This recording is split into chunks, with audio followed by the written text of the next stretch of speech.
The article gave some suggestions about how we need to pay attention to the student's spiritual progress. It really should be consistent.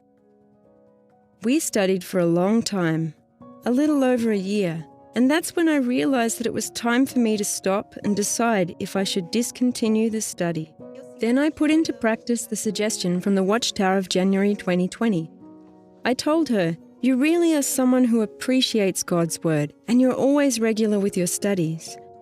But like we just read about, there's some fruitage in your life that's missing." But she responded, "But I think it's all in Jehovah's time."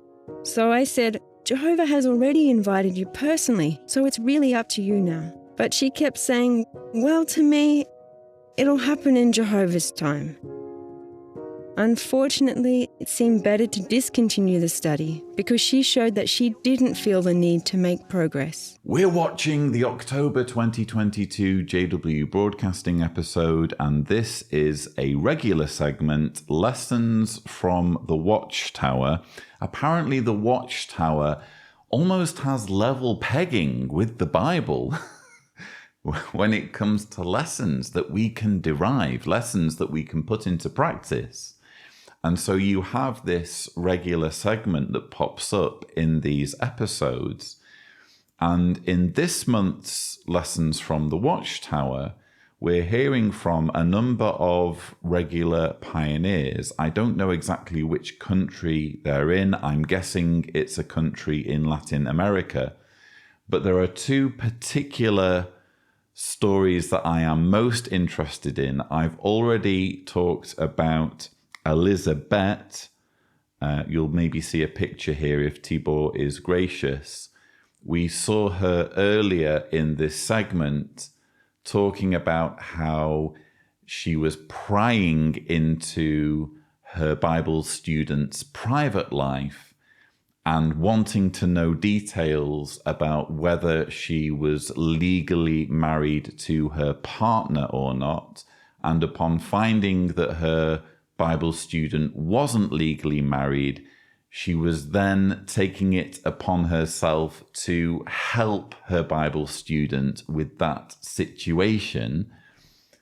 There's also this lady called Daniela who is talking here about having an unproductive Bible study. She's studying with someone who quite clearly isn't ready to break from her religion. Let's say it's Catholicism, who knows, but likely it is. Her Bible student isn't sufficiently convinced by what she's learning to become a Jehovah's Witness.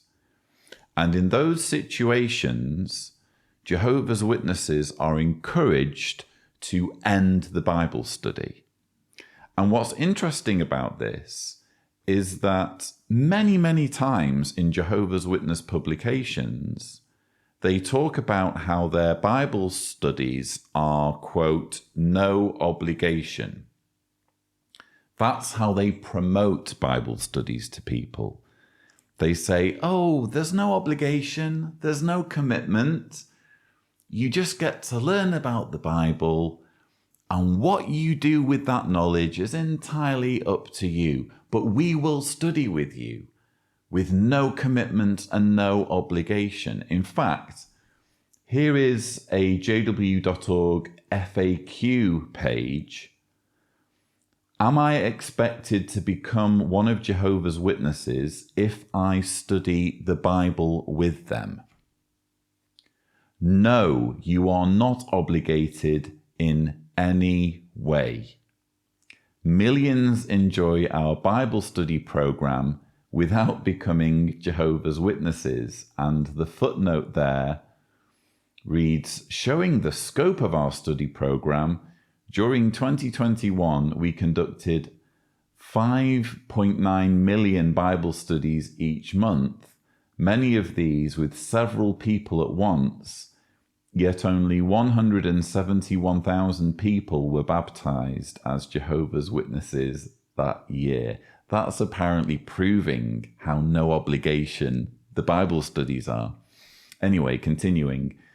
The purpose of the program is to show you what the Bible teaches, What you decide to do with that knowledge is up to you. We recognize that faith is a personal matter. How astonishing. They just brazenly lie, don't they? When it's their website, when it's their FAQ page, they're telling people there's no obligation, there's no commitment. You get to go through our Bible study program, our 60-lesson Bible study program, because that's how many lessons there are in the Enjoy Life Forever book. You get to complete our 60-lesson program without any obligation at all. It's just to teach you about the Bible. But what did we hear towards the end of that segment? Unfortunately, it seemed better to discontinue the study because she showed that she didn't feel the need to make progress. She showed that she didn't feel the need to make progress. She showed that she wasn't willing to become one of Jehovah's Witnesses, and therefore the Bible study was discontinued. If that's not an expectation to become one of Jehovah's Witnesses if you study the Bible with them, I don't know what is.